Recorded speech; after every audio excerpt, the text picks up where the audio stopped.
developing and managing two companies in the medtech field, which are Vital Biosystems Private Limited and Cornerstone Devices Private Limited. He is also involved in training and mentoring biomedical engineers and startups. He completed his graduation in digital electronics. He has also extensively trained in factories in Switzerland, Germany, UK, and USA on critical care, OR, and dialysis devices.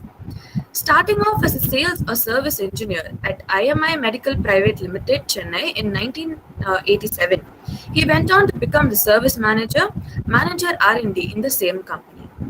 Then, from 1991 to 2018, he was the founder director of Vital Instrumentation Private Limited, Chennai, which was a manufacturer of medical devices including infusion pump, pulse oximeter, NIBP, and telemedicine.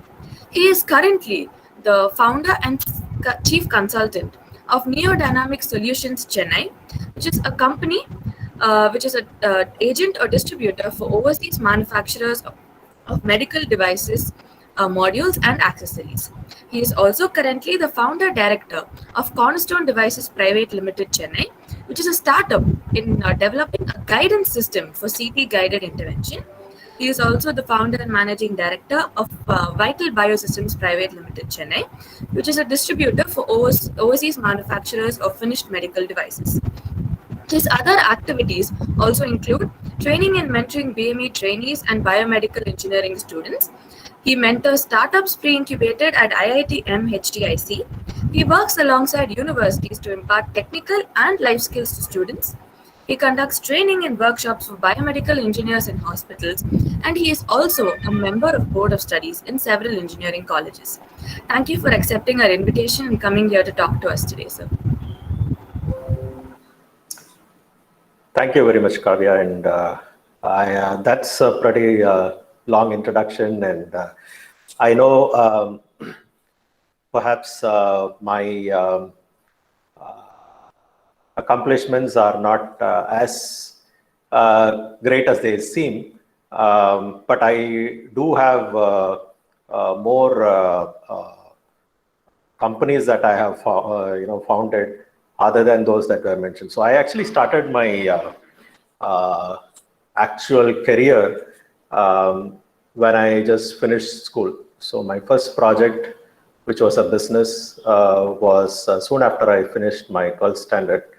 And then while I was in college, I did another project.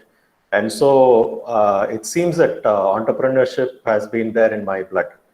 Okay, so first of all, before I start off, I would like to make it a little bit interactive. So first of all, can you all hear me?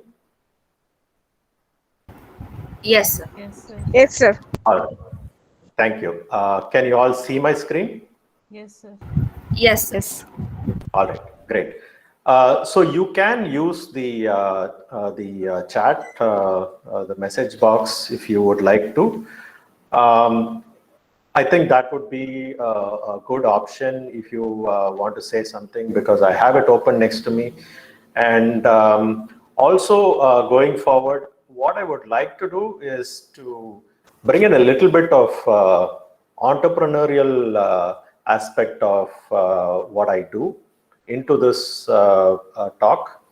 I'm not sure if I'm going to be able to talk until 3:30, but then we will keep it as crisp as possible so that all of us are alert and all of us are interested in what we are listening for. Okay, so first of all, thank you for the invitation, and I'm happy to be part of this development program for the faculty. I was quite pleasantly surprised at the kind of trainers that you bring in for these kind of programs.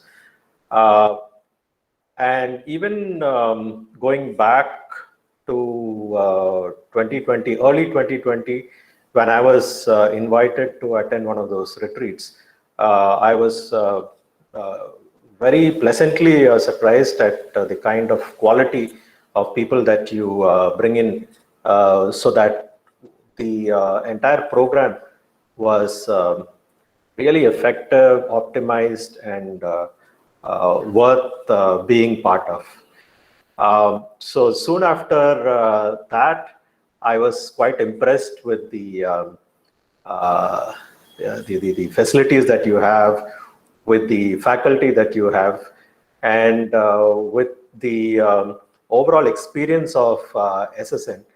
And therefore, when it came time for my son to join engineering, I told him this is the place to go. So he is now part of your student list. So he is in the ECE department. He is just in the first year of studentship there. So my ties with SSN is so not just as a mentor or as someone who presents, but also as a parent of a child who is part of the engineering college. So so it's great to be part of this, and I'm happy that you are looking at a very well-rounded 360-degree aspect of training for faculty as well as for the students.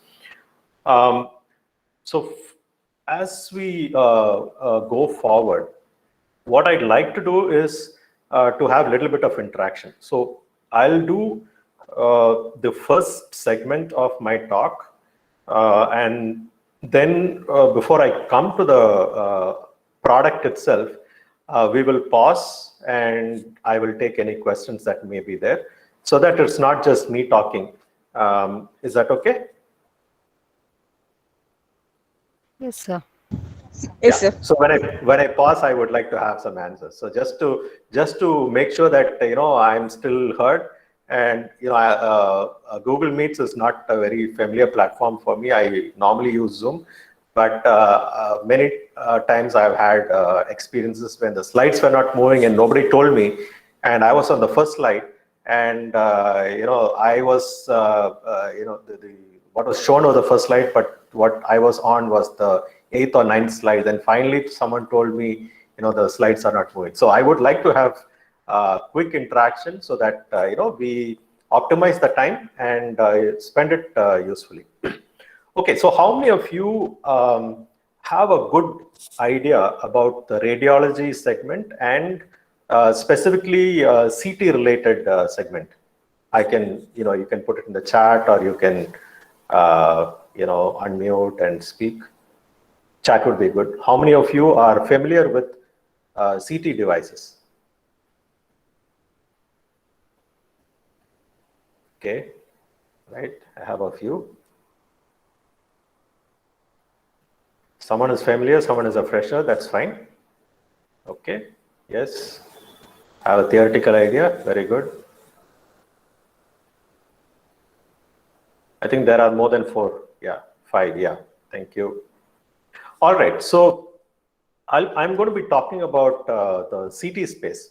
Now, this was not my experience at all. I've been in this medical industry for 33 years now, but I was not at all familiar with CT or MRI, because I have all along been involved with critical care segment. So I've been in critical care, I've been in operating room segment, I've done something in dialysis and so on, but never in CT.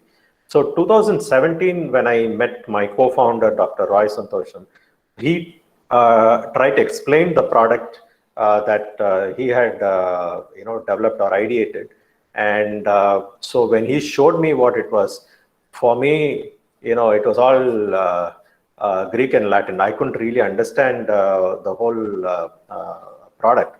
So I had to go back to learning what CT was, and then subsequently with time, this became better. So I'm going to come to you from a very basic kind of understanding of CT, but I also assume that you have some knowledge of how CT images look. So I will not go to teaching you all that, but I'll just assume that you can understand how a CT image looks. But if there are areas where you need clarification, please message me, or please unmute yourself and stop me, so that we'll have absolutely good clarity at the end of this whole session. Is that okay? All right. So great. Nice to have some familiar faces also. So Mike, as the introduction mentioned, I have three running companies now. Cornerstone Devices is the newest one. We started in 2017 as a startup. Um, so as we get into this whole aspect of the startup ecosystem and entrepreneurship development, and where you as faculty also need to encourage your students, I think it's important for you as well as for your students to understand the the segment that they are in. And so I'm just having a few slides about the healthcare landscape in India. Now, as you all know, because of COVID, the healthcare segment has received a lot of attention. And I think in some ways it is good for the healthcare industry, and especially for the biomedical students, because students from the biomedical segment typically are not given the kind of recognition that they should.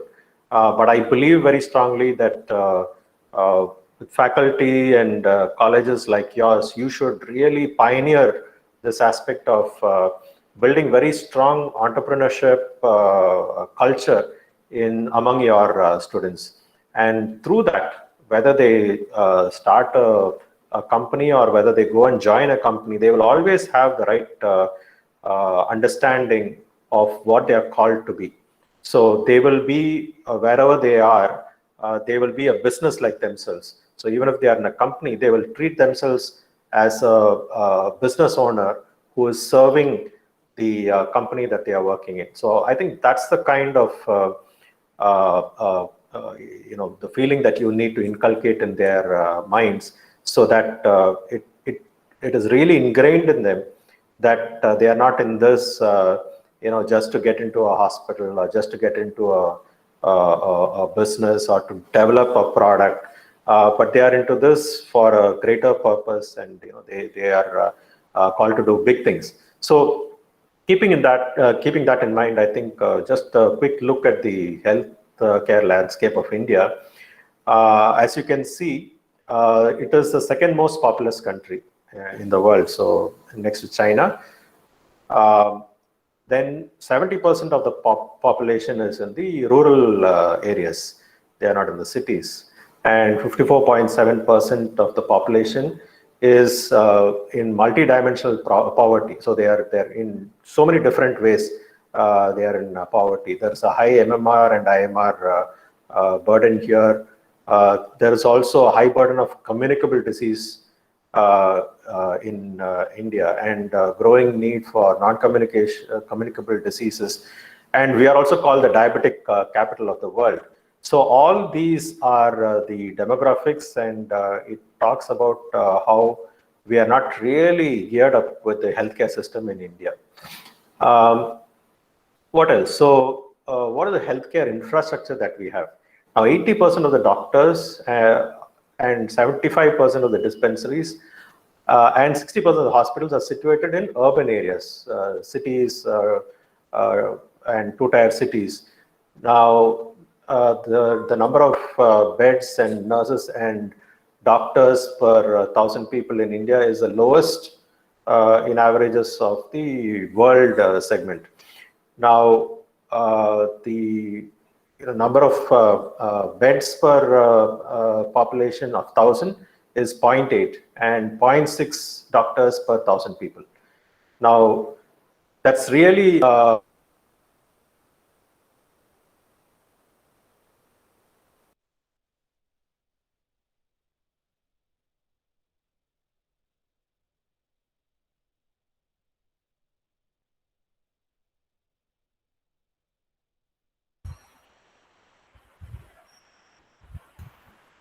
Sir,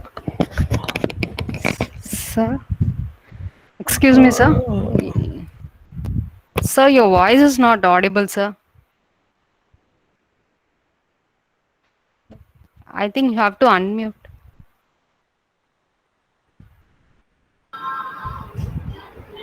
Sir, voice is not audible, sir.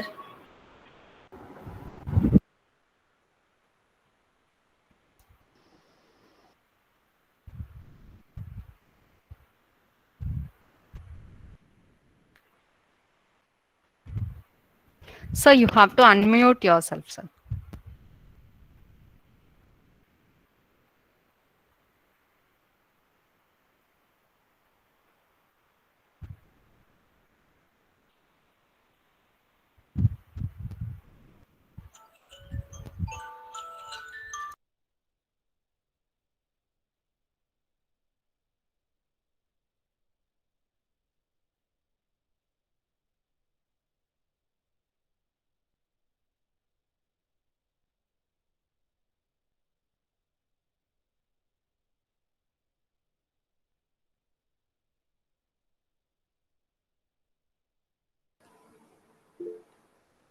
Can you hear me now?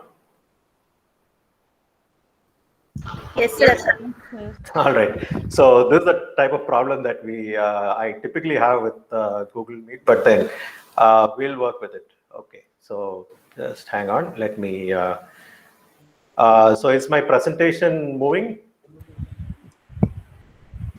No, sir. No, sir. Not right You now, have but to share your earlier. presentation, sir. Right. No, earlier it was moving, right? Yeah. All right. Okay, you can see it now?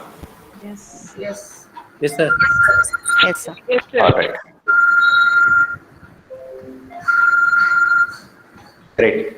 So, fine. So we are talking about the demographics and the healthcare infrastructure that we have. So far that is good, right? You've picked up all that I've said, or at least you've been able to read it, right? Yes? I think you must be Yes, quick in sir. the chat. All right. Okay. So what are the things that are required? We need to, first of all, have funding. And so a lot of inputs are coming from across the world trying to fund the Indian startups and the Indian companies which are in the healthcare segment. The next one is talent. We have a good talent pool, but we don't make full use of them. Typically, biomedical engineers go and join hospitals and become telephone operators for the biomedical department, which we don't want them to do, right? So we want them to be engineers with the right amount of understanding and ability to create products, to sell products, to service products, to install products, and do what a good engineer should do. So that is again lacking now. So let us use the talent that we have from the biomedical department to learn, understand, and apply. Okay, then regulation. So regulation was not there till 2017. To 2017, the government decided that the healthcare segment in India, especially medical devices, have to be regulated. And so they have rolled out the plan. It is still under implementation. So regulatory is also now coming on board. Manufacturing. So manufacturing, we are far behind. And therefore, we need a lot of catching up to do. And which is why a lot of funding is coming also to put more production unit for, especially in the medtech area. So that is about the healthcare landscape, and I think we need to innovate. Not only innovation in bringing out new products, but also innovation in processes and how we can take this forward. Okay, this is just a very quick overview of our sector. The current market is about $11 billion US, and the market size is expected to be about 5 times that in 2025. We are the 4th largest market for medical devices in Asia. We are among the top 20 across the world.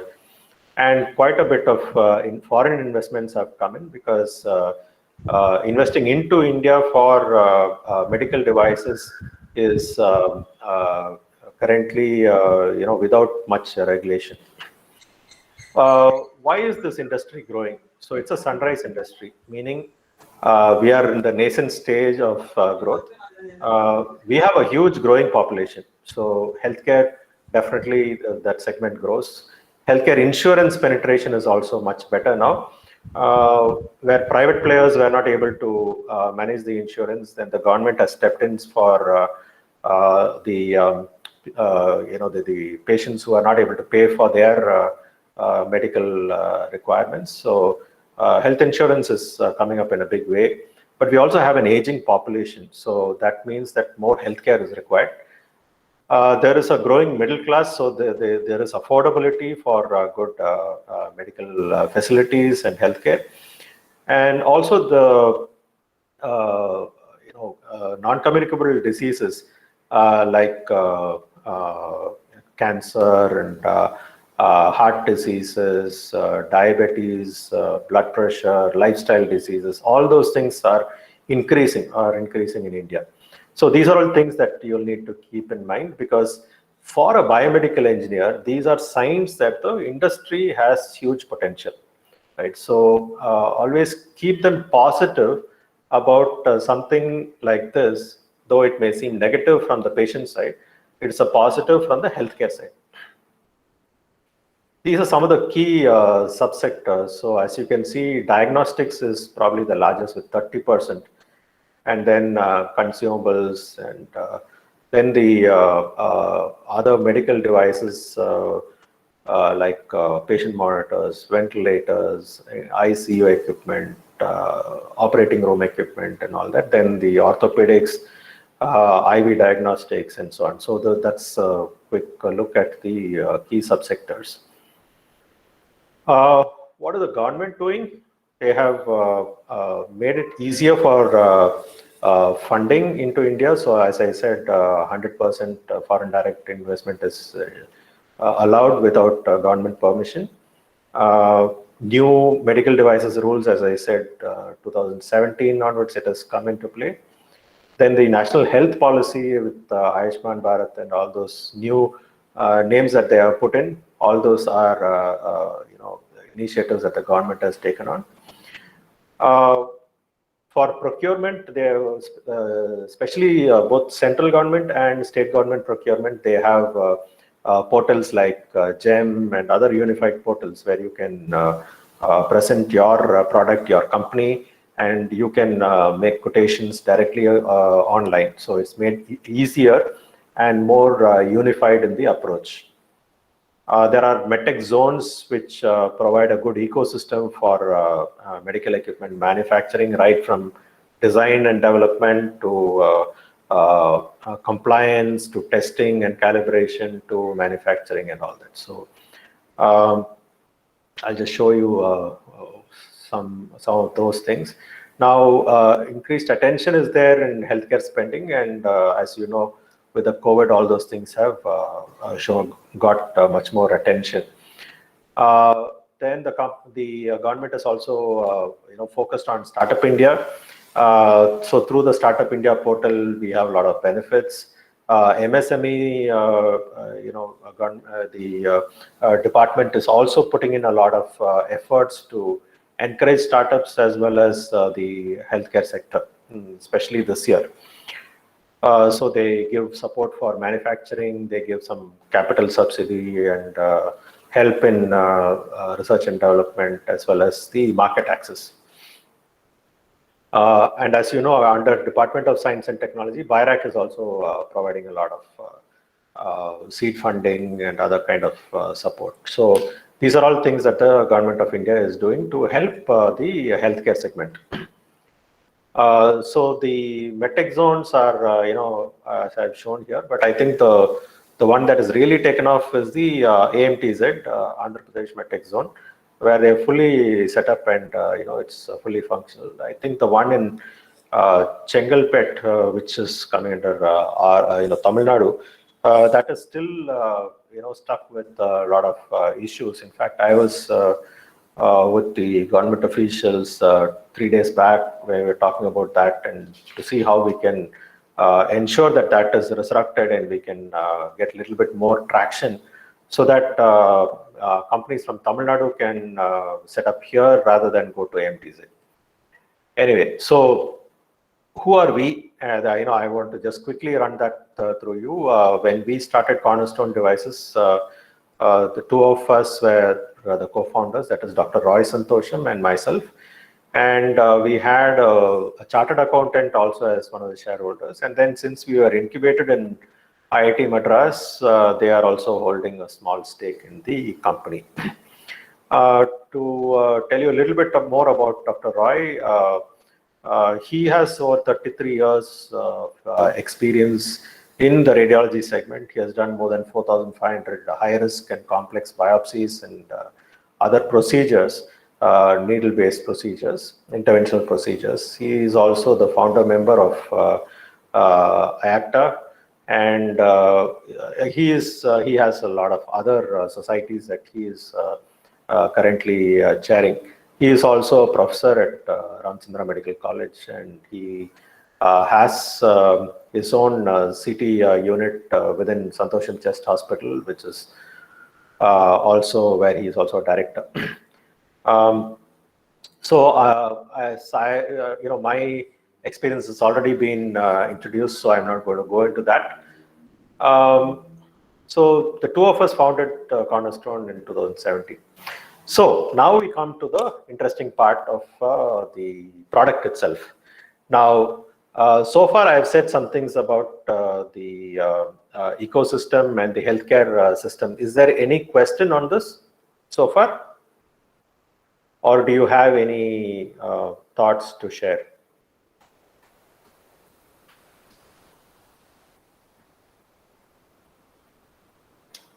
Okay, so everybody is still able to hear me?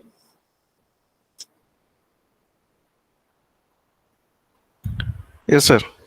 All right, thank you. Okay, so are my slides moving? Can you see High Noon CT navigation device? Yes, sir. All right, okay. So before we get to this, I just thought I'll give you the problem that we were trying to solve. So the cancer has become one of the biggest threats for increased life expectancy as well as leading cause of death. And these are all estimates. I actually picked it up in 2019. These are the estimates of 18 million new cancer cases and 9.6 million cancer deaths in 2018. Now that's quite a bit, and we also see that lung cancer is the most commonly diagnosed cancer, which is 11.6% of the total cases, and 18.4% of the total cancer deaths are because of lung cancer, and that is closely followed by breast cancer and prostate cancer. Now, yeah, so that's in the pie chart. As you can see, the lung cancer here has the highest incidence and highest mortality rate.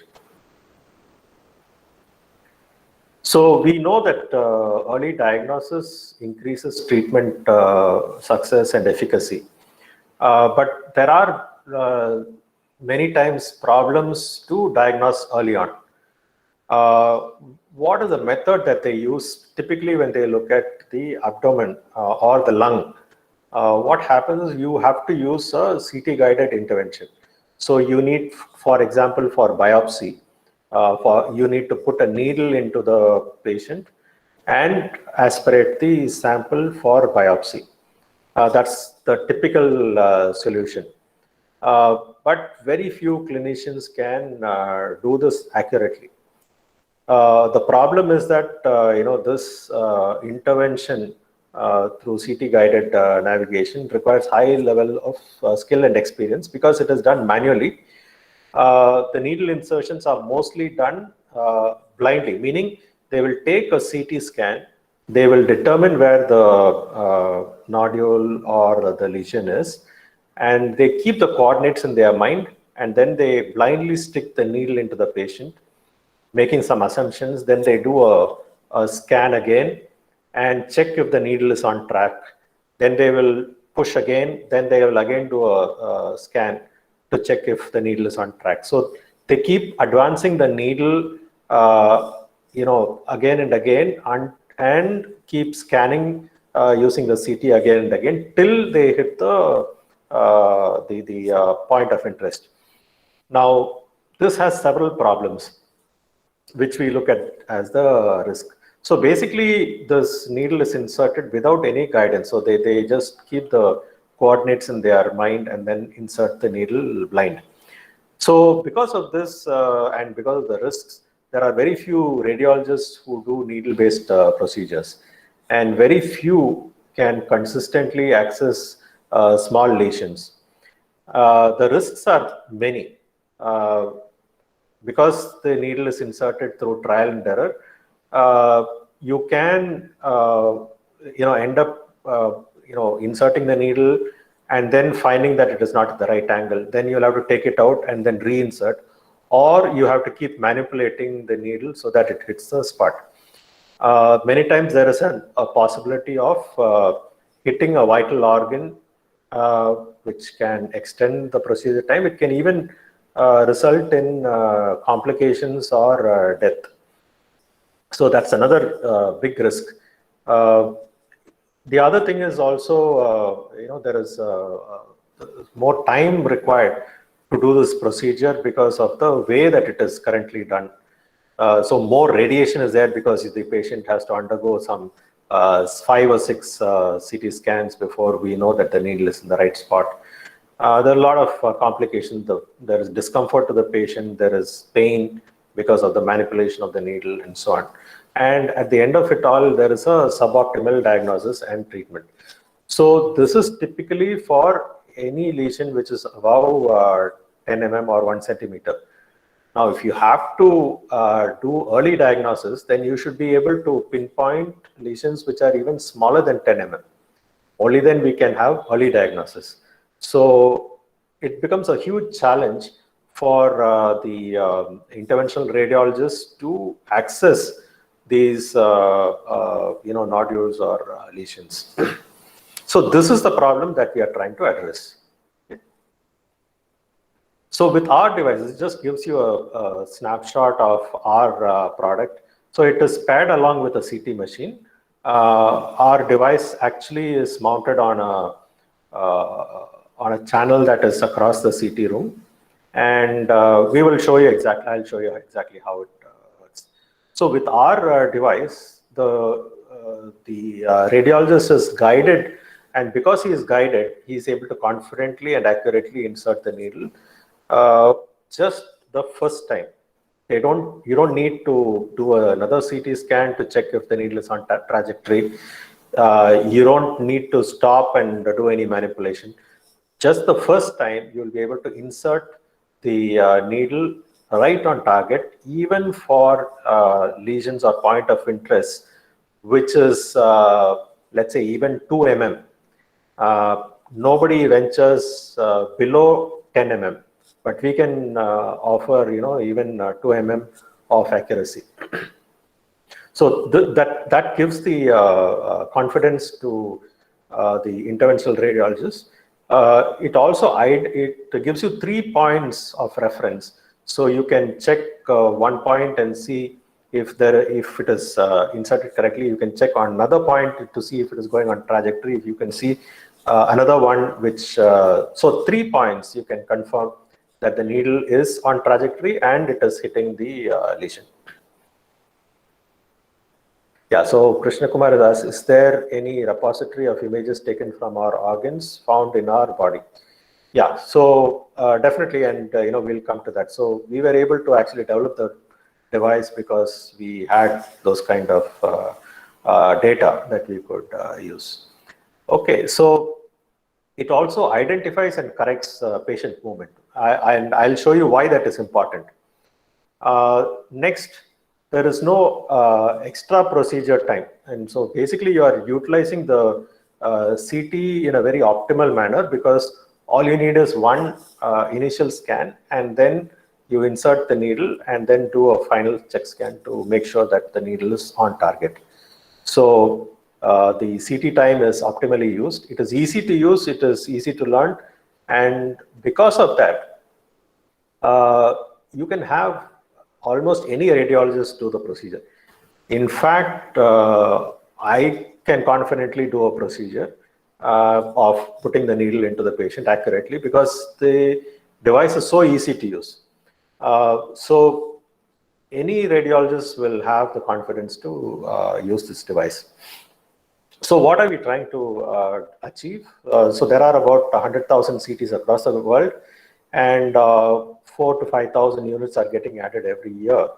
And so, but at the same time, less than 2% of this 100,000 CT units have some form of guidance. So it is our goal to disrupt the onco-radiology segment and empower the radiologists to practice intervention, give them confidence, and do it more often with smaller nodules or smaller lesions, so that you can pick this cancer very early, diagnose it, and go for treatment. So that's the reason for what we are doing. So I just put a quick journey map of our company. So 2015 was the idea was there of how this device will have to work, and in 2016 the product was developed. The first prototype was developed, and then we did about 50 simulations, and then the first human procedure was done. And we also filed for the Indian patent, which we have already got now. We also filed for PCT and China IP. That's ongoing. We were winners of some innovation competitions like Medicall and all that. We were also incubated at IIT Madras, so that happened in 2018. We were provided a BIRAC seed grant during the same year. And so 2019 we got the Indian patent that was granted, and then we are also following up for the US and Europe patent applications that we have already submitted. And we have completed clinical validations in Santoshan Chest Hospital. We have completed clinical validation in CMC Vellore. And in fact, we have also licensed our technology to another large company called V-Titan Corporation. So that's been our journey thus far. And in 2020, last year, when the pandemic hit, we couldn't sit quietly because there was so much of need. So we developed 4 new products which were specific to COVID-related things. So that's currently in prototype stage. We are looking to put those into the market. We are also getting into the ultrasound segment now with a few innovations. Okay, so these are some of the Indian and international KOLs who have seen the product and who have attested to the excellence of the product.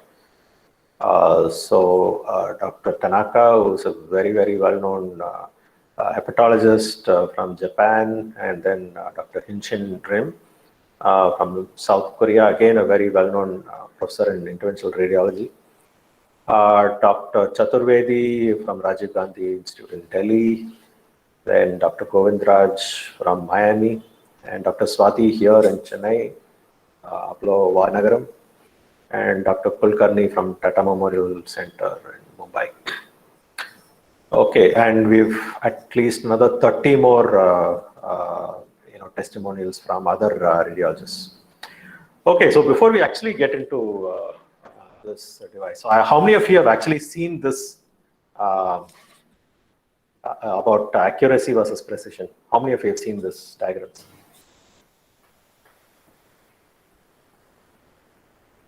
No one? Yeah. All right. So some of you have probably seen it. So there is a definite difference between accuracy and precision, but in this field, we actually use it interchangeably. But I just want to make sure that we are clear. So accuracy is about hitting a particular target. But precision is about hitting a target repeatedly without any change. So as you can see, the first one, the top left, it is high accuracy and high precision. So it is hitting the bullseye and it is hitting it every time. Okay.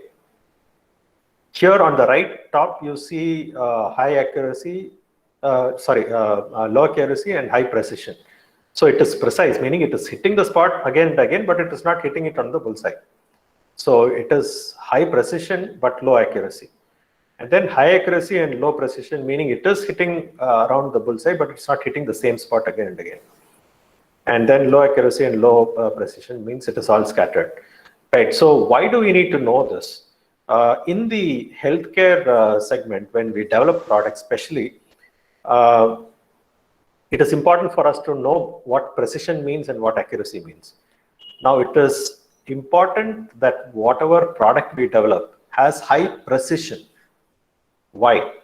Because it is always possible that if the device hits the same spot again and again and again, but it is not accurate and it is not hitting the right spot, we can always calibrate the device and bring it to hit the right spot.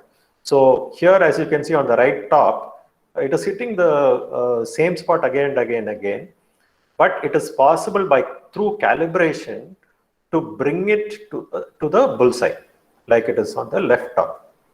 Okay, so I just want to give that thought to you so that you understand why accuracy and precision are important concepts to understand. So in the medtech field, people will interchangeably use precision and accuracy. That's okay, but from our understanding of it, we need to be very clear. Okay, so just a quick thought on that. So here we'll be talking about image-guided tumor ablation, but it's not only about tumor ablation, but it's also about biopsy or even just placing a needle accurately in the body. Now, some of the things that people in the know have said: precise device placement is key to success. True. Small tumors need precision to target, right? So why do we need precision to target small tumors? Because the tumors are small, you need to be precise as well as accurate. Only then you will hit the tumor and hit it consistently. You'll know where to hit it. Okay, so everybody knows what ablation means? Okay, so let me say, so ablation is basically to destroy the tumor cells or cancer cells. So there are different methods of doing it. You have the microwave type, or you can use RF, or you can use IRE. So different types of methods of destroying the cancer cells. So small tumors need precision to target. Large tumors also need precision to target because we want the needle to hit the same spot again and again, because we don't want it to hit somewhere else and then take a sample, or if you, when you're looking at ablation, unless the needle is in the right spot, it will not uniformly kill the cancer cells.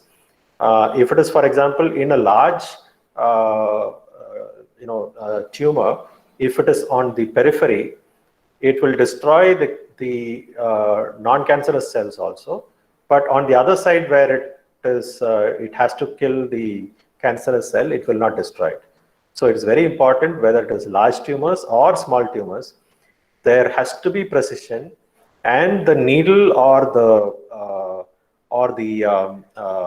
tools that go in, or the electrodes that go in for ablation, have to be exactly positioned in the place that you want it, so that the ablation will be uniform and optimal, and it will destroy all the cancer cells and not destroy the normal cells. Okay, so yeah, so we need precision for other, IRE, for example. which is irreversible electrophoresis. Then, and again, why? Because when we place these needles, many times the needles are very close to vital organs. Now, for example, the picture that's shown here, the needles are very close to the vertebra. So if it touches the nerve or even comes close to it, and you apply this high voltage for IRE, then it can really cause huge damage, and the patient can be left paralyzed for life. So it's, again, precision is very important. So why do we need CT instead of ultrasound? Ultrasound can have real-time imaging, right? So as you place the needle, using ultrasound, you can see if the needle is on trajectory and hitting the target or not. But there are a lot of difficulty and challenges using ultrasound, especially in lung or even in the abdomen, because of the, for example, if the patient is large, that itself is a problem. Then you will not be able to locate the deep-seated targets. Also, gassy abdomen, so there is gas, and because of that, you will not be able to use the ultrasound to detect anything. Then other things like bowel lobes. And again, lung, as you know, is surrounded by air. It is also having air inside. So because of that, you really cannot see anything through ultrasound. And therefore, you have no option but to use CT. So we have to use CT, and therefore, therefore what the reason for the device. Now, you can use CT fluoroscopy. There again, because of using fluoroscopy, you can have a real-time kind of feel. But there are again problems, because you'll need to do a intermittent check. There is a problem of radiation which happens because of the multiple scans, space restrictions. So while the radiologist is inserting the needle, he has to put his hand and try to bend into the CT gantry. There's also a cost. The CT fluoroscopy is much more expensive.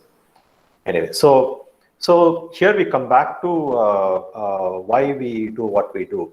So as you can see, this is a CT image, and it is showing the lungs there. And this is the image from the head side. Now, for you who are not familiar, so if you look at it from the head down to the foot, this is what you will see. And this is a cross section of the lung. And there are two angles which come into play. So there is an angle which is left to right, that is across the body, and then head to foot. So we call it the orbital and craniocaudal.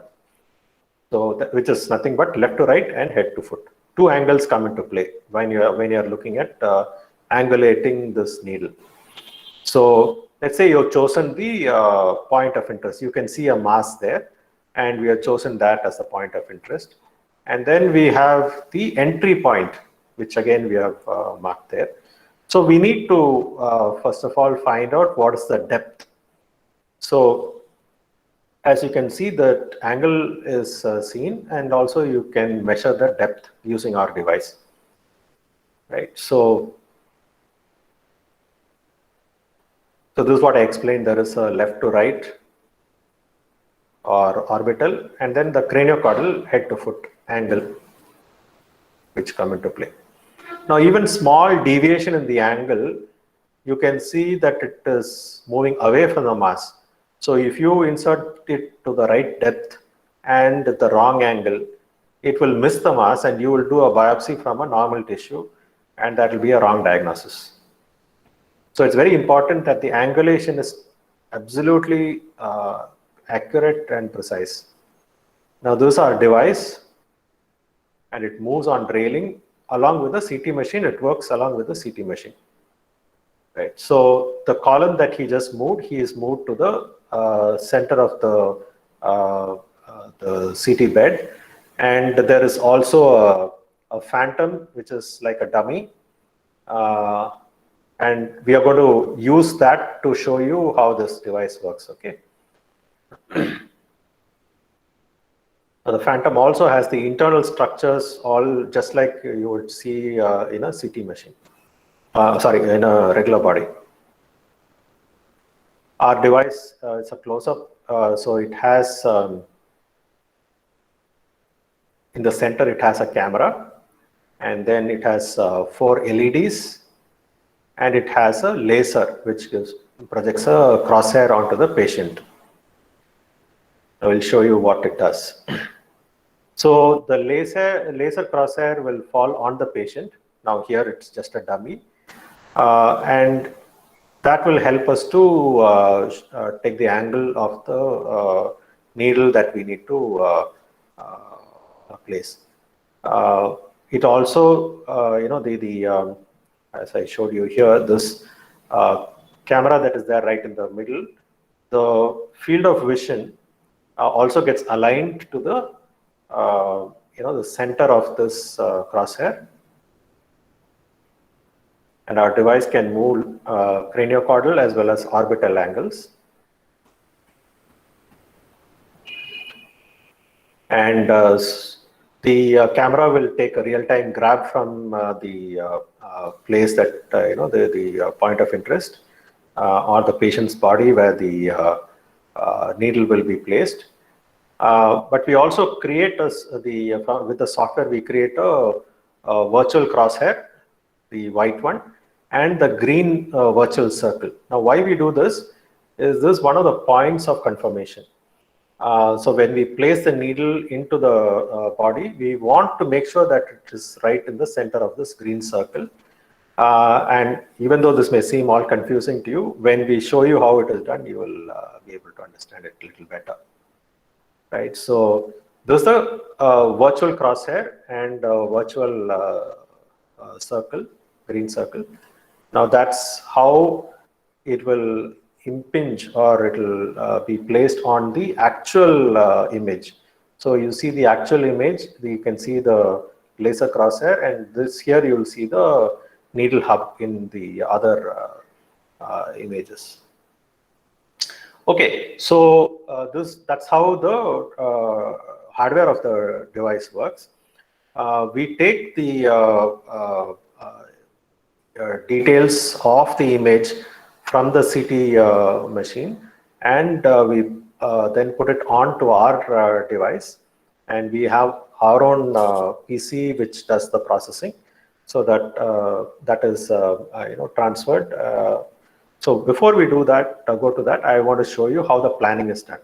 So as you can see here, we have found a point of interest. Now this is on the Phantom. Remember, this is a Phantom. It's a dummy, and we have chosen this as the point of interest, or here is where we want the needle to go. Okay. Now we need to find where we want to enter the point of entry. Okay. So it's in a different slide. As you can see, this is a different slice. This is a different slice. This is a different slice. This is a different slice. So on the fourth slice, we have found the point of entry.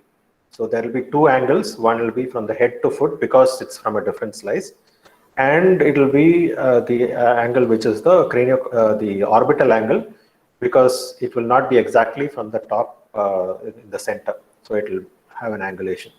Again, I'll show it to you. It will be easier for you to understand. So we choose these 2 points, point of entry and point of interest. And we do a calculate, and the calculation will show us that from the midline, the point of entry should be 1.8 centimeters. From the midline, 1.8 centimeters. That will be the point of entry. So on the dummy, we will keep a scale and mark the point 1.8 centimeters away. Okay. And at that point, we'll put a radio opaque pledget. So just to see it on our CT, we just put a radio opaque piece, we call it a pledget. Okay, so now we do a scan. This is just for our interest. We do a scan.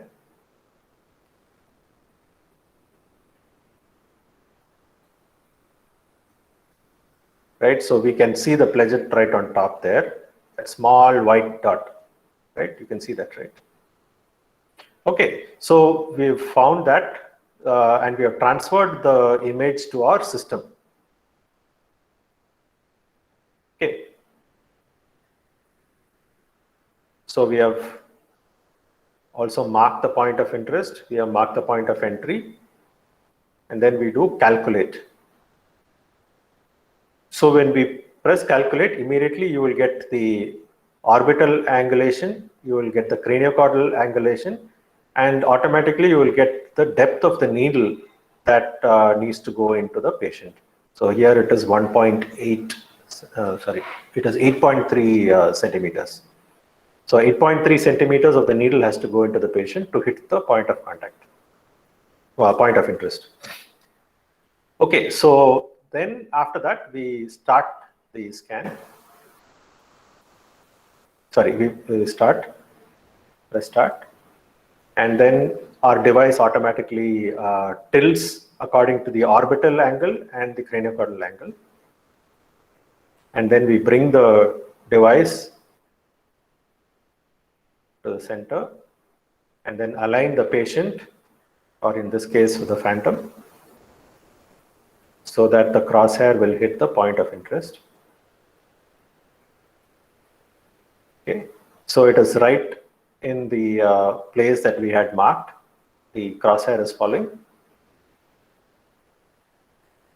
You can also see it on the monitor. So the virtual crosshair is white, the actual crosshair is in red, and the virtual circle is in green. Okay.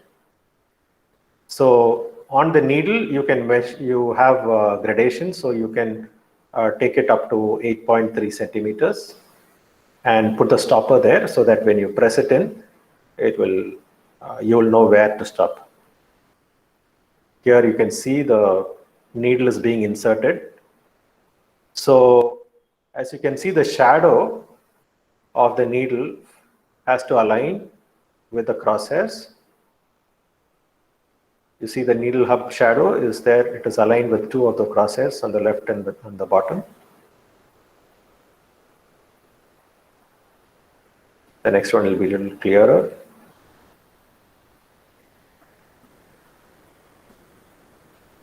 Okay, so it is inserted, that angulation.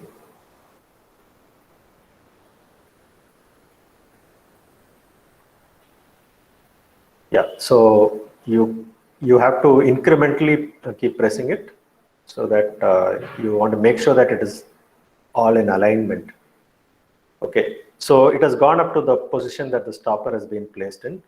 The needle is in alignment here and here. You can see the shadow. So the shadow itself is one way to confirm that the needle is on target. The other confirmation is the needle hub is within this green circle. That's another confirmation that you're on target. And thirdly, you see the crosshairs, laser crosshair falling exactly at the back of the needle or the hub of the needle head. Right? So 3 confirmations to make sure that you're hitting the target. Now we do a CT scan to make sure that it has hit the target. It is actually, you can see that silver line there, and that's the target that we wanted. You see, that's how the needle has come in, and it has hit the target exactly. Okay, so how many of you are fully confused?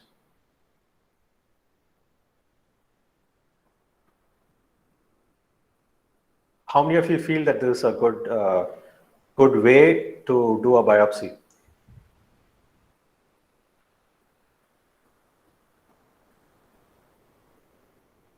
Okay, so since I'm not getting any response, I'm assuming that you're still digesting what is going on. So these are some of the advantages that our device has. We don't need to really bring a machine from somewhere else. Okay, so I understand. So there are some things which are not so clear. I will show you some images. I will also show you a procedure that will help you to understand a little better. Okay, so the needle is not held by a robotic device or it's not held externally. So basically the doctor can actually press the needle directly without anything else holding on to it, which is what he is used to. And if you want to use CT fluoroscopy, it will only be an additional gain of doing it the right way. Patient movement, if the patient is moving, we can still detect it and correct it. I will show it to you in some future slides. So respiratory consistency. So even when they are breathing, the entry point will keep changing when you look at the laser crosshair. So we want to make sure that that's also corrected. You can see here, the patient is breathing. So we make marks exactly on the laser crosshair. The moment you'll see why.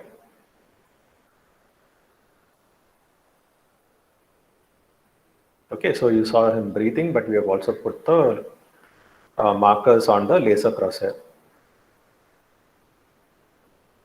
Okay, so he's moved, but we can bring him back exactly to the same spot by aligning it exactly, right? Now you see it is aligned fully along with the crosshairs. So he's back to exactly the same spot. And when they are breathing, you see the point of entry can keep changing, right? So because of that, it's very important to do this marking and make sure that, when the needle is going to be inserted, we ask him to hold the breath just for a few seconds and then do the insertion.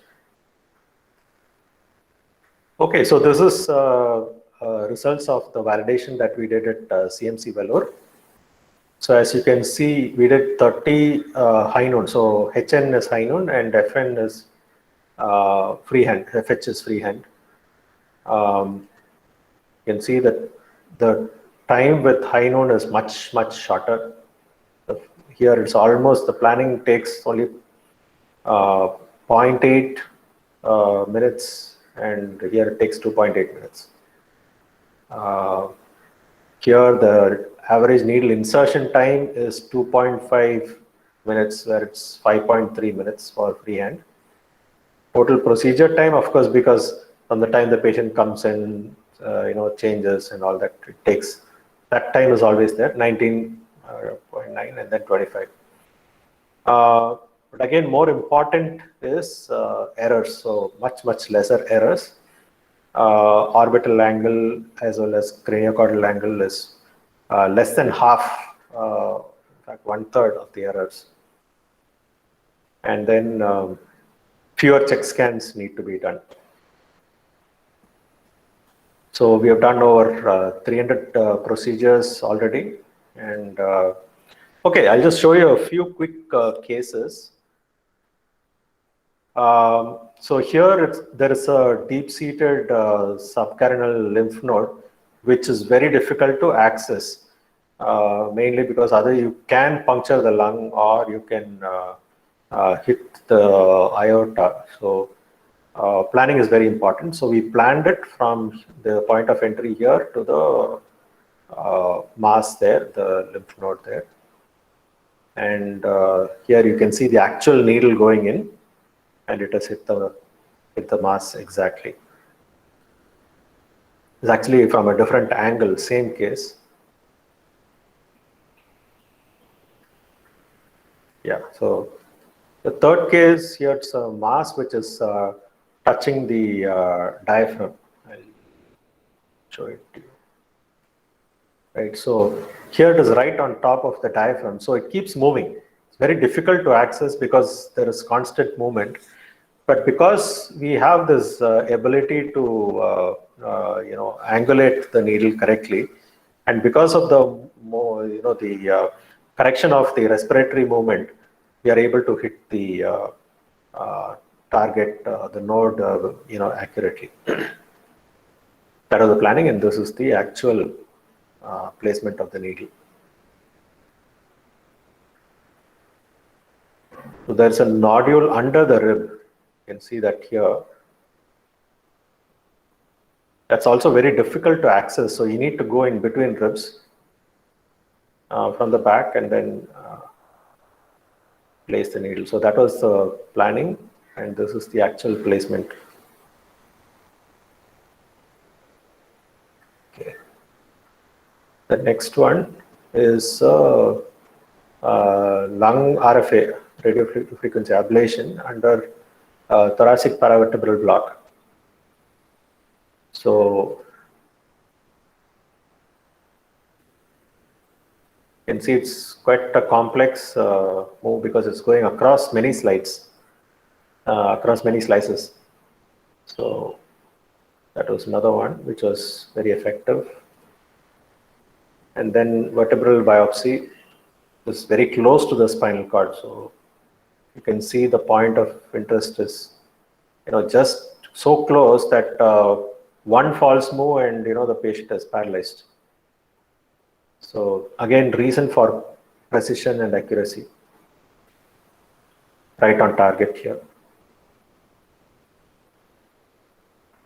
This one is a mass under the bone, which is very close to the aorta and superior vena cava. So when you place the needle, there is a risk of hitting either one of them, which can result in death.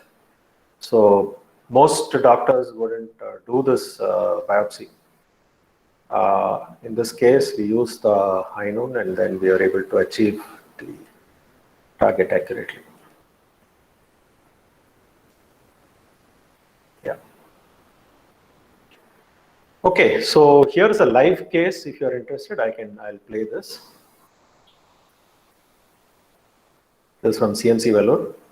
So the CT planning is now being done. So they are planning that the needle will go like that. So this is the actual feed from the patient. They do the marking. Remember, we said that from the midline there is a move. So there is a so the point of entry is different. So they have marked it. So they're planning the needle tract on the high noon.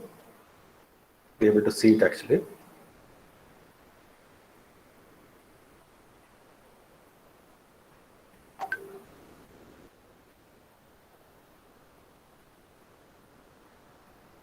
Now they are accessing the point of interest. Now you can see the needle movement. Yeah. So now they start. The device is angulated. Yeah. So now they will give the local anesthesia. So that is just given there. That's the needle that you see. That's not the biopsy needle. Now they're just placing, making sure that the point of entry is confirmed. It's right on target. Now they are putting the biopsy needle. They are aligning it with the laser crosshair, the hub, making sure the angle is correct. Now it is being pushed in very gradually.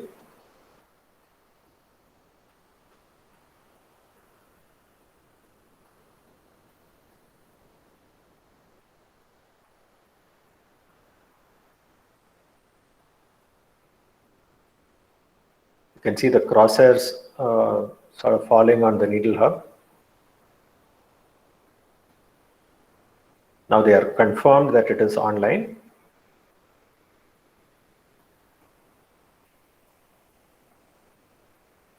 Now they will do a CT scan just to check that the needle is right. Yeah, it is right bang on the spot.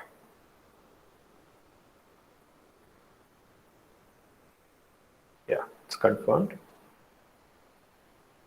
Now they will put the coaxial biopsy device in and just do a click and the tissue would have been taken. Yeah. And that's about it. So the procedure was done very quickly because of the high noon device.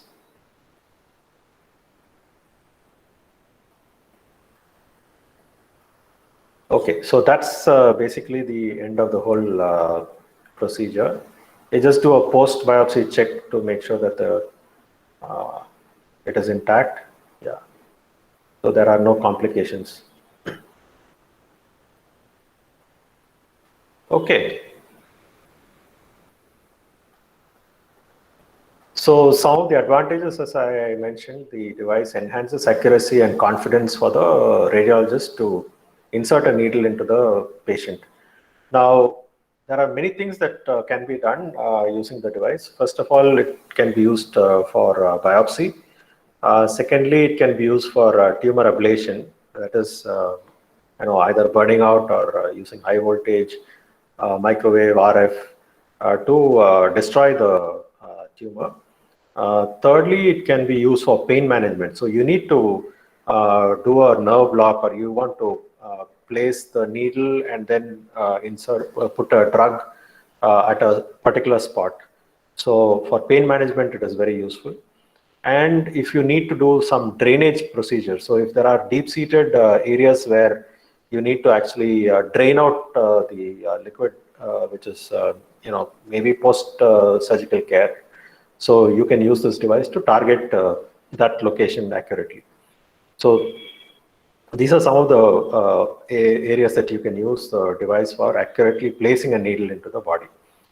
So basically, it enhances the accuracy and confidence for the radiologist. It brings down the procedure time.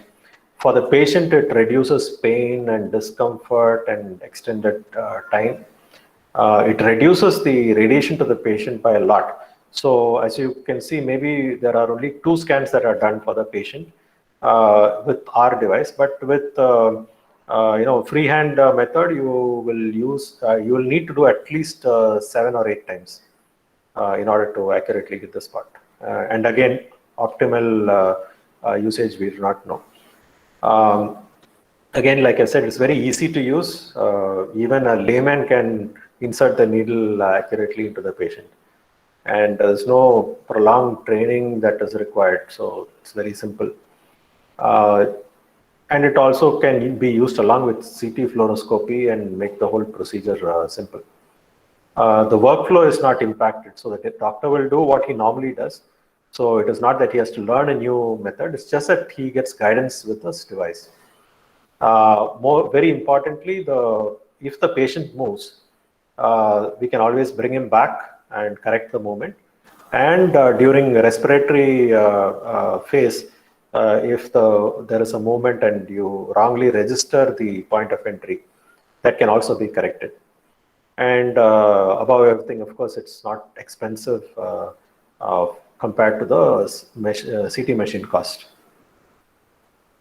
So those are just a few pictures of some of the people who came, took a look. So yeah, that's Hinshin Rim from Samsung Hospital, Korea, and then 2 Japanese radiologists. And yeah, this is a later version which we introduced, and so the way the laser crosshairs as well as the LED is constructed is different. Yeah, so that brings me to the end of my presentation. So I'd like to have some interaction with you. I would like to hear some questions. I would like to get some thoughts. Yeah, what do you think? What do you think about radiology as a segment and so on? So let's hear from you. I'm really keen to understand what you think.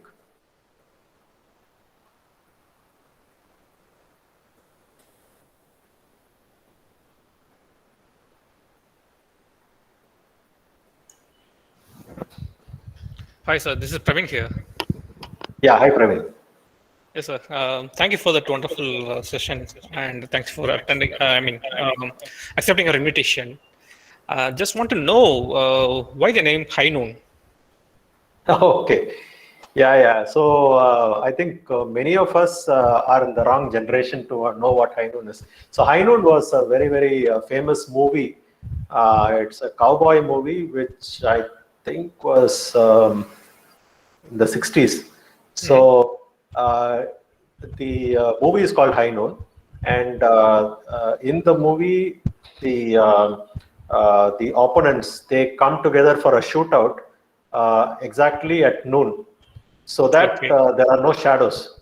Okay, so they don't want to see shadows because they are focusing on shooting, right? So, But you want shadows here.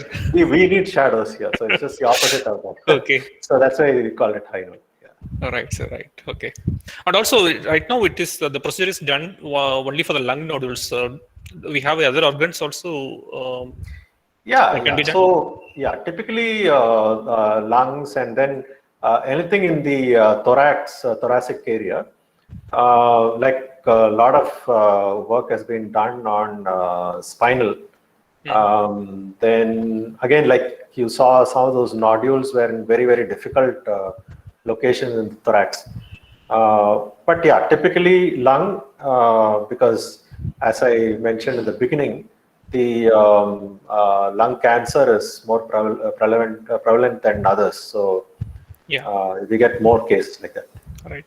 I can also imagine if there are other organs involved, then there's like we have to make sure that it is not hitting the nerves and other soft tissues when it is navigating. So it is CT cannot do that. Yeah. So basically, it is you need to know the location that the physiology that you are working on, so that you even by mistake do not miss out the trajectory of the needle, that it is in a vital area. So it is very important that you know that. But why we didn't necessarily get into, for example, kidney or the prostate, is because their ultrasound can work. So if ultrasound works well there, then it's easier to use the ultrasound while doing a biopsy. Yeah. Okay. Yeah. Right, sir. So we also have some questions from the participants. Sure. So there is one question from Mrs. Vasandarani that how it is different from laparoscopy. Right. So the process and the procedure are different. So laparoscopy, you basically insert the scope into the patient, typically either to biopsy or to diagnose by looking, and you are also looking at a surgical procedure. So call it keyhole surgery and all that. So the devices and tools and the trocar used is completely different. Biopsy is a different procedure. Biopsy needle, even though it may look a little thick to you, it is definitely not as thick as the laparoscopy trocar. So typically for biopsy, especially where you cannot have laparoscopic intervention, we use the CT image to understand or diagnose the problem, and then put the needle in to take the tissue for culture. Whereas with laparoscopy, you cannot enter any of those sites that I've shown you, because then it would be too big an opening, and it would not be able to navigate through the fine combination of organs that are there. See, for example, you cannot push in a laparoscopic trocar between the ribs. You definitely cannot, and certainly it will hit a vital organ before you can hit the point of interest.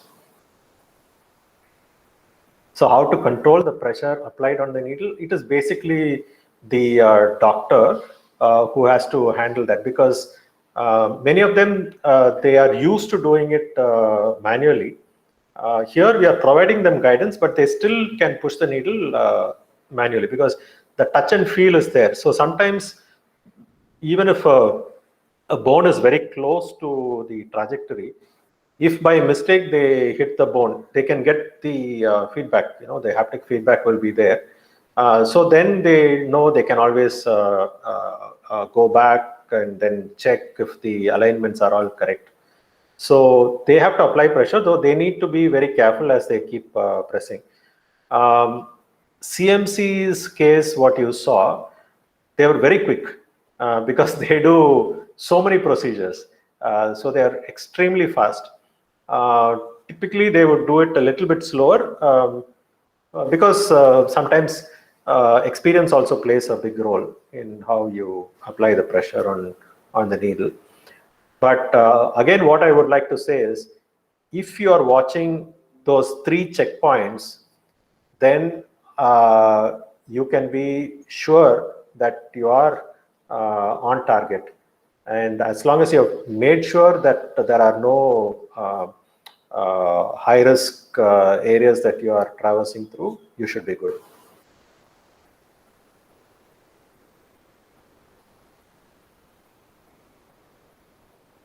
So I hope that answers your question, Uttam.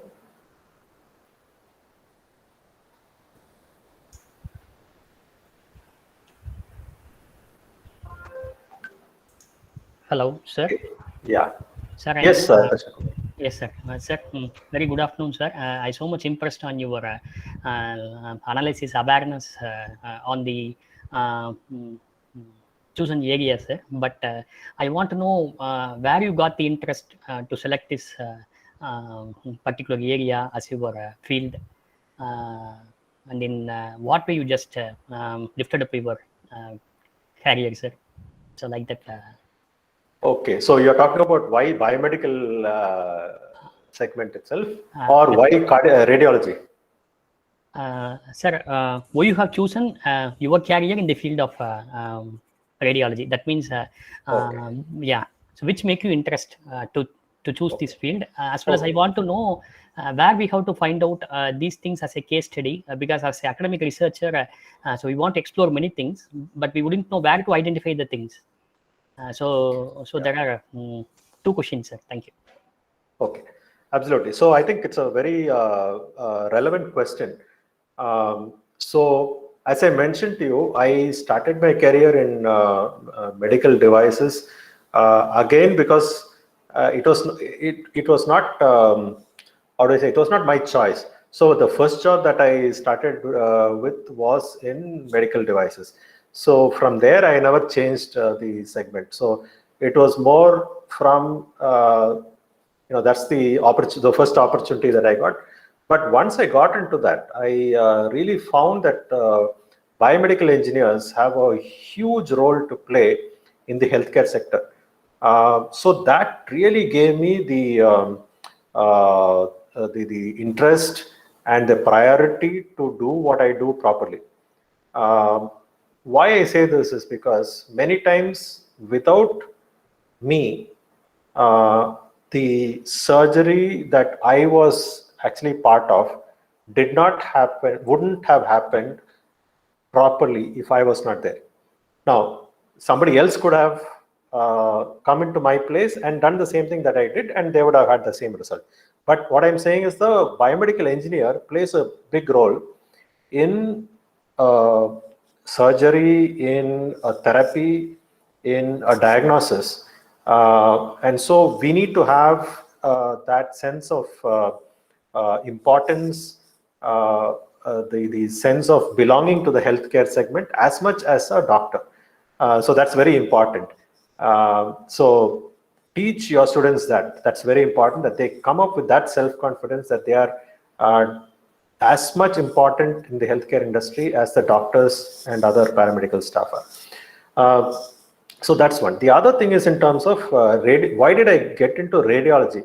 Again, it was just an opportunity because I never looked for a problem to solve, but I just got introduced to Dr. Roy, who is a radiologist and who has been in the interventional radiology segment. And because of his experience and because of the problem that he faced while he was doing his cases, he thought, we need to solve this problem. And therefore, this idea came. And because of his idea, because we, worked together, we got into this segment, got into this, solution that we could provide. Having said that, unless we work closely with a clinical person unless we work very closely with the clinicians who are actually day-to-day solving these kind of problems or facing this kind of problems, we will not know whether we are solving the correct problem or not, right? So it is important to have the medical fraternity also as part of research.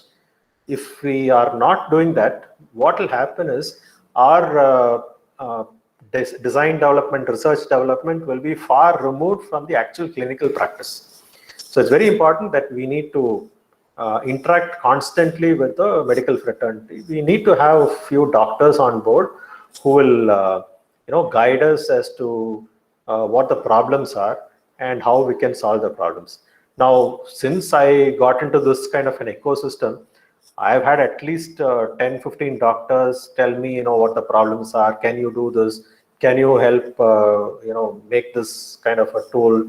Can you make this kind of a product that will, save us time?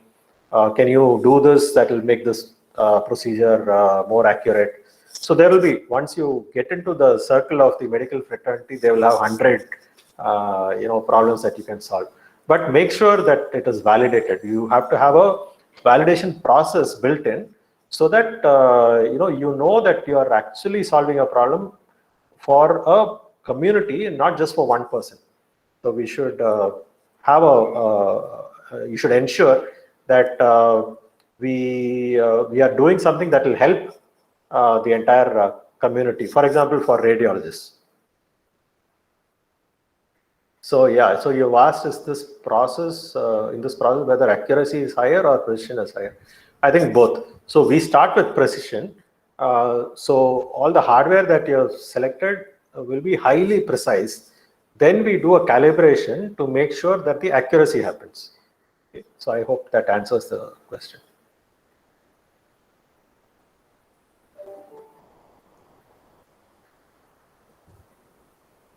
Yeah, Krishna Kumar, does that answer your question? Yes, sir. Yes, sir. Sure, sir. Sir, right. if there is any case study like that, what you had experienced, whether it is available to public, sir, or if there is any repository like that to know these are all the problems faced in day-to-day surgeries by the doctors like that, sir. See, typically what happens is in a medical college, there is a department which also handles, I would say they have a R&D department, and all the research that is done or the thesis that is done by medical college students, there is a repository of that with the R&D department. Now, many of it may have been patented. Some of it may have actually been taken forward, but 90% of this, the research will be just lying there. So it may be worthwhile for you to connect with a hospital and see if they would be willing to collaborate to share that data, and using that data, you can then see what are the problems that can be solved. But then, of course, you can also reach out to me and see if you, we can look at a network of doctors that are in a particular segment and see if that can be, we can leverage problems that they are facing and see how we can help them. Sure, sir. Sure, sir. Thank you, sir. Thank you, sir. So inspiration, sir. After your talk, sir. Thank you. Thank you, Krishna. Thank you, sir. Thank you. And I think Praveen also would have got some idea about how we do the research and how we also need a lot of inputs from the fraternity, so that there is clarity on are we solving the problem, how are we solving the problem, are we solving the problem of the larger community or only a few people. So it is important to do some market survey. And I think that's the best way to also validate your idea. Yes, So that was a very good exercise we had with you. Yeah. to see whether that problem, what we are solving, it is for a small group or it's going to be for the community. That's a very good point. Sure. Yeah. So since I'm doing some mentoring for IIT Madras's incubators, I've found that one of the key things that they need to do before they actually present the product is to do what they call customer discovery. So they discover customers, they talk to them, they do a proper study of the market that they are trying to reach out to. They have to collate all the data and then give reasons why their product is going to solve all these problems that the clinician or doctor is saying. So customer discovery program is a very, very useful tool. And we use this for 4 companies. And the companies were also extremely benefited because they could actually hear people tell them why the product will be useful or beneficial to the community.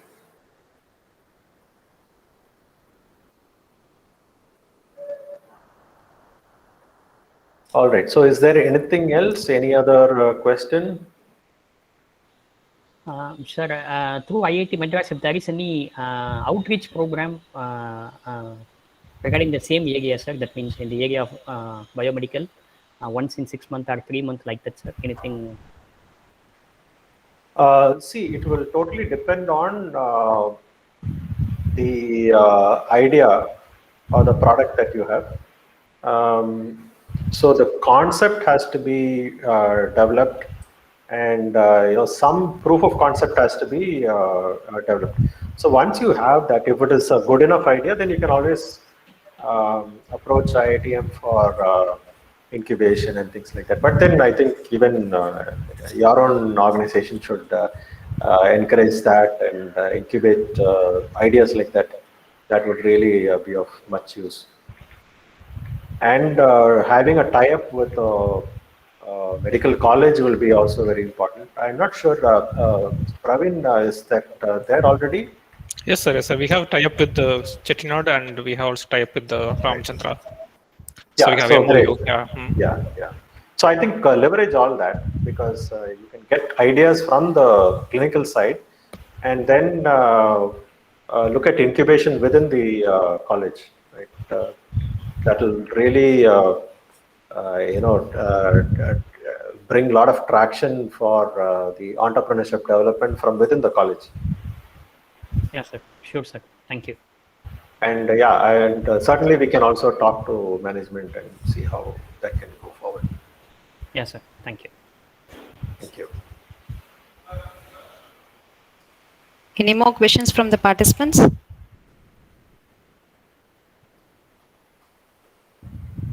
Okay. So thank you, sir. Thank you. The session was very informative and then interesting to see the live demo.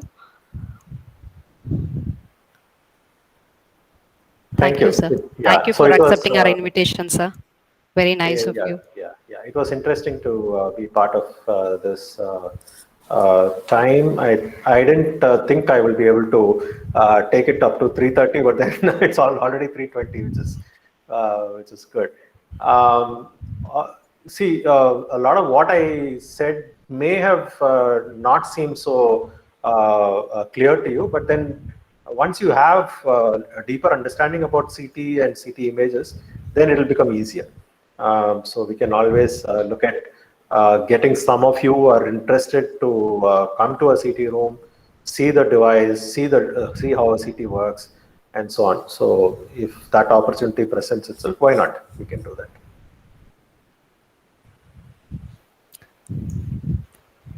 All right. So thank you so much. Thank you, sir. And wish you all the best. Thank you, sir. Thank you, sir. Thank you so much. Yeah. Bye.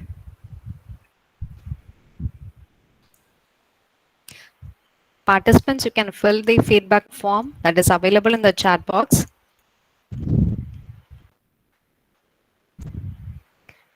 Please fill the feedback form available in the chat box.